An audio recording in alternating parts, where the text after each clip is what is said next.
কথাটা কহিনি ঘটনাটা সরু সে কম করবে ঠাকুর চাহিবেনি সে সে ভাল পাইବାକୁ বলিদান দেই ঠাকুরଙ୍କ କାର୍ଯ୍ୟରେ ଲାଗିଯିବେ।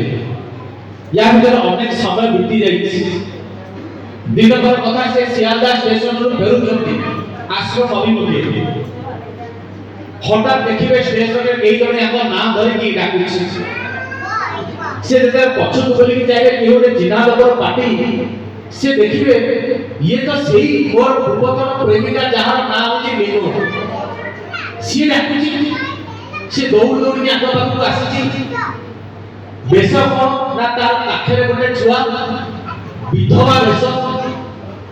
थोड़ा साड़ी पिंधीची आ आसीकरी ए विष्णु विश्वास पाखरे तार करुण कहानी कहूची कहूची जे तुमे चली गलो तुमे मोठर अलगा हो गलो ता परे मते मोर घर लोक अन्यतर विवाह देइछन्ती जोठी विवाह कली 1.5 वर्ष न पूर्ण स्वामी चली गला पर कोळे गोटे संतान ले गले आउ सासु घर कथा कोन कहबी सेठी तो बहुत प्रकार मते अत्याचार सहिया पड़े मो जीवनटा बहुत कष्टमय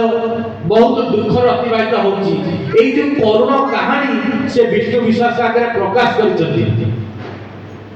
विष्णु विश्वास सब कथा सुनिसथि आ सुनिकी पुणी ठाकुर को पाखु आछथि खूब जोरे दम करी चली के आश्रम अभिमुखे आछथि आ ठाकुर पाखरे लेके बोलते ठाकुर ठाकुर भीतर रहिছে उत्कंठा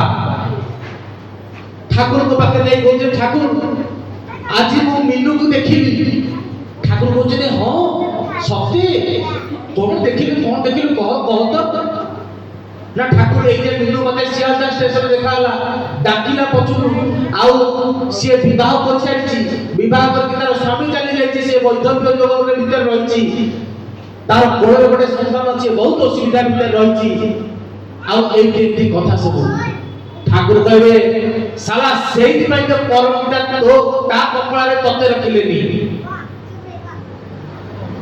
सेही पई परम पिता ता कपड़ारे तते रखिलेनी से झियर वैधव्य जगतिला ता परम पिता जानती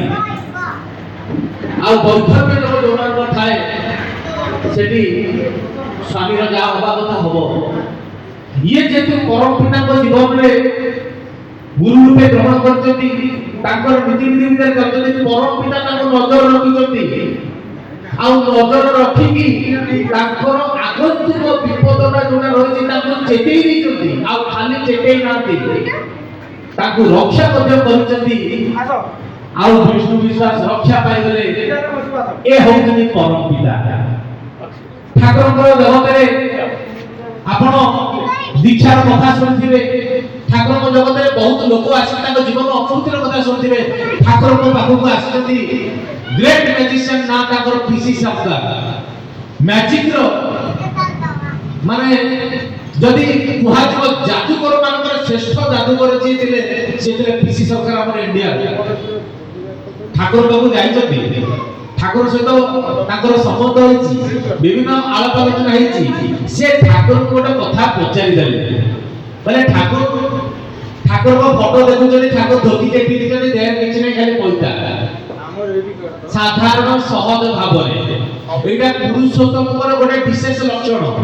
अन्य जगह रे क्षमा करिवे कथा मो प्रभु को कथा कहिए तो गला बेले कथा कहिए तो बाध्य बहुत जगह रे लोक जदि ताको दीटा लोक प्रशंसा करନ୍ତି जदि गोटे लोक किछि शास्त्र ज्ञान पांडित्य ताको पाखे थाए लोक अहम को नेगिरी केमति से मत हेतु हुए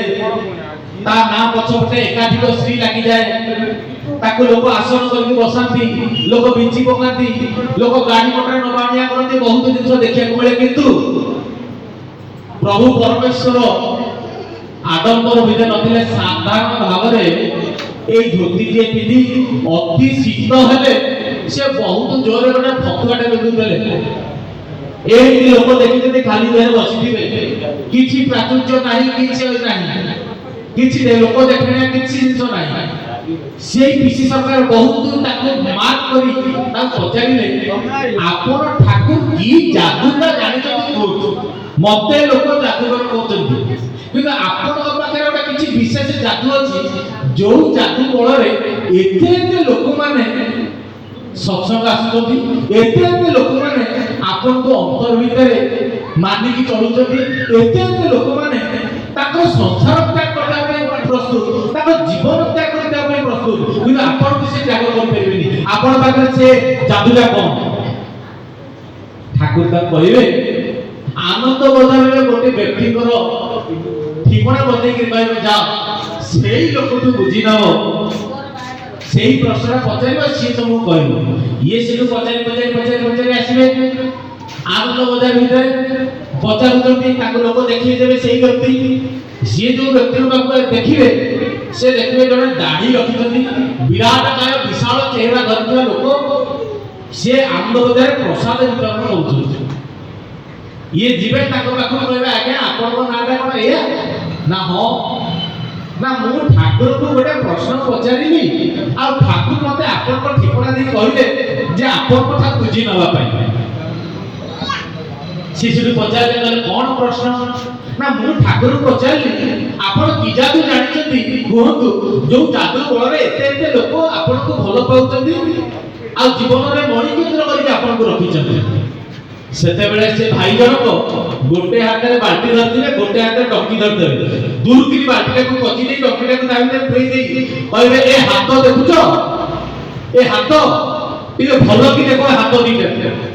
ବୋଲେ ଏଇ ହାତରେ ମୁଁ କେତେ ଲୋକଙ୍କର କେତେ କଣ ଲୁଣ୍ଠନ କରିଛି, କେତେ ଜୀବନକୁ ପୀଡ଼ା ଦେଇଛି, କେତେ କଷ୍ଟ କରିଛି, ରାହାଜାନୀ ହତ୍ୟା ଭଳି ଜଘନ୍ୟ ଜଘନ୍ୟ କାଣ୍ଡ ଏଇ ହାତରେ କରିଛି। ଇଏ ହଉଛନ୍ତି ସେଇ ପରମ ପିତା ଯାହାକୁ ତୁମେ ପ୍ରଶ୍ନ କରୁଛ, ତାଙ୍କ ଦୟାରେ ତାଙ୍କ ଶକ୍ତିରେ ଆଜି ସେଇ କଳୁଷିତ ହାତ ଆଜି ଅମୃତ ପରିବେଷଣ କରୁଛି। ଏ ହଉଛନ୍ତି ମୋ ପ୍ରଭୁ। ଆଉ ତାଙ୍କ କହିବା ଭିତରେ ଏତେ ଜୋରେ ଏତେ ଦାନ୍ତ କଣ୍ଠରେ ସେ କହୁଥିଲେ, ଏହା ଦେଖି ପିସି ସରକାର ବିସ୍ମିତ ହୋଇଥିଲେ। କଣ ପ୍ରଭୁଙ୍କର ଦୟା? ପ୍ରଭୁଙ୍କ ଦୟା ହଉଛି ଏହା